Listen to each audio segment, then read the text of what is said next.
नमस्कार दोस्तों, आप देख रहे हैं सिनेमा हॉल और मैं अजय परमात्मा।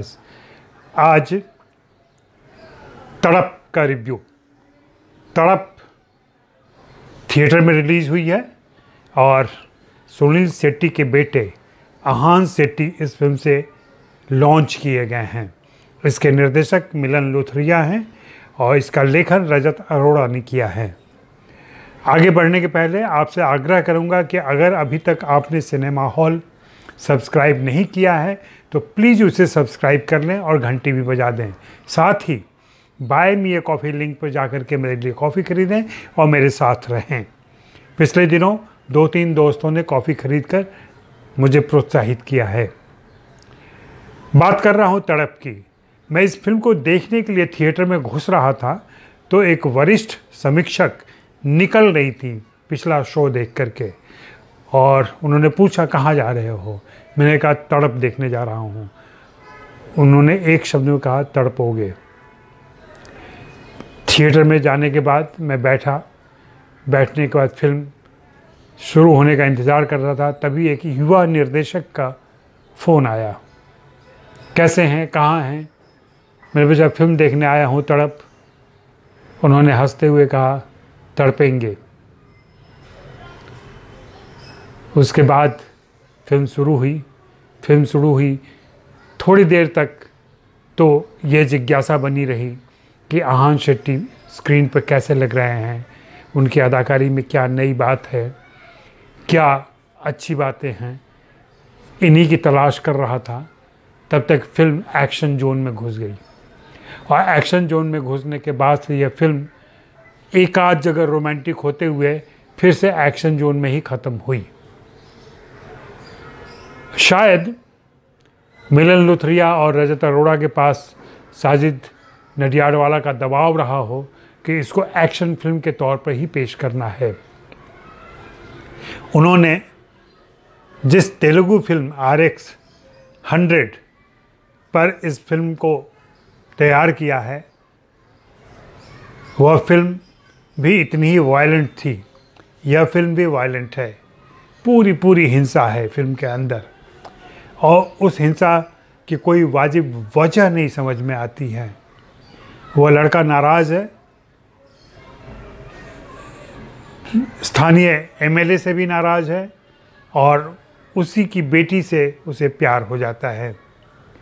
इस प्यार में पहल बेटी करती है, जो बाद में भेद खुलता है कि वो बेटी का प्यार नहीं था, कुछ और था और उसकी वजह से सारी गलतफहमियाँ होती हैं और फिर ये मार काट, ज़्यादातर घूसेबाजी होती है, चाकूबाजी होती है।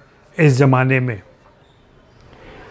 MLA चाहते हैं उसको साफ़ करवा देना, लेकिन कभी वे ऐसी कोशिश नहीं करते हैं कि वो हमेशा के लिए साफ़ हो जाए। लेकिन फिल्म के अंदर ही एक बार जिस ढंग से वो अपनी बेटी से बात करते हैं उससे लगता है कि उस लड़के के साथ उनकी सहानुभूति भी है।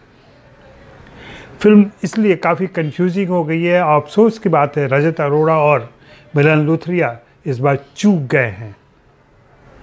उनका चूकना, जैसा कि मैंने पहले कहा, साजिद नाडियाडवाला के दबाव में हुआ होगा, क्योंकि उन्हें जो मूल फिल्म है उसका भी ख्याल रखना था और उसमें कुछ नयापन भी करना था।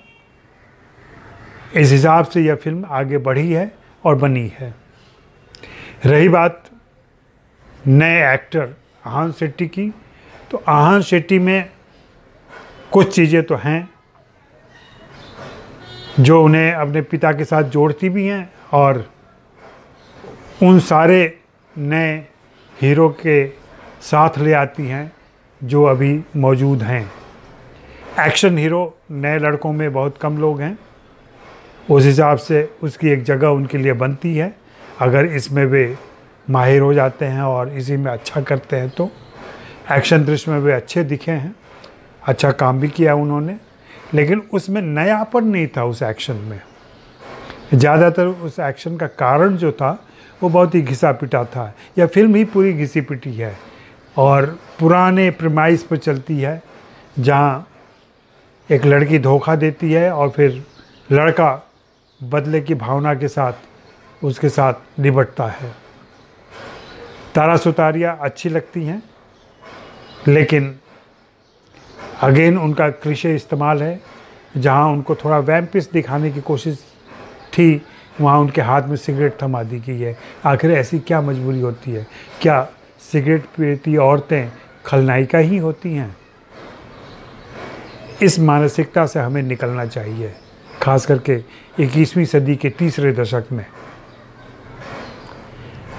दोस्तों, इस फिल्म का गीत संगीत बिल्कुल गौर करने के काबिल नहीं है। सहयोगी कलाकारों में सौरभ शुक्ला और कुमुद मिश्रा ने अच्छी खासी जोड़ी बनाई है और एक नेगेटिव एक पॉजिटिव किरदार में हैं और उन्होंने अपना अच्छा योगदान किया है। कुछ एक छोटी भूमिकाओं में उम्दा कलाकार हैं जिनके पास सीन कम था, लेकिन उन्होंने पूरी कोशिश की है कि जो भी सीन उनको मिले हैं उनमें वे अच्छा करें। फिल्म की पृष्ठभूमि बहुत अच्छी है, उत्तराखंड का इलाका है, मसूरी है, तो खूबसूरती तो आ ही जाती है। बाकी फिल्म कहीं से भी बांध कर नहीं रखती है और मुझे फिल्म समीक्षक, वरिष्ठ मित्र और युवा निर्देशक दोनों की हिदायतें फिल्म के दरमियान याद आती रहीं और मैं तड़पता ही रहा। अब यह आप पर निर्भर करता है कि इस तड़प को आप कैसे देखते हैं। अपनी राय से हमें भी परिचित कराएं और युवा नए कलाकार आहान शेट्टी का स्वागत करें। शुक्रिया, मेहरबानी, धन्यवाद।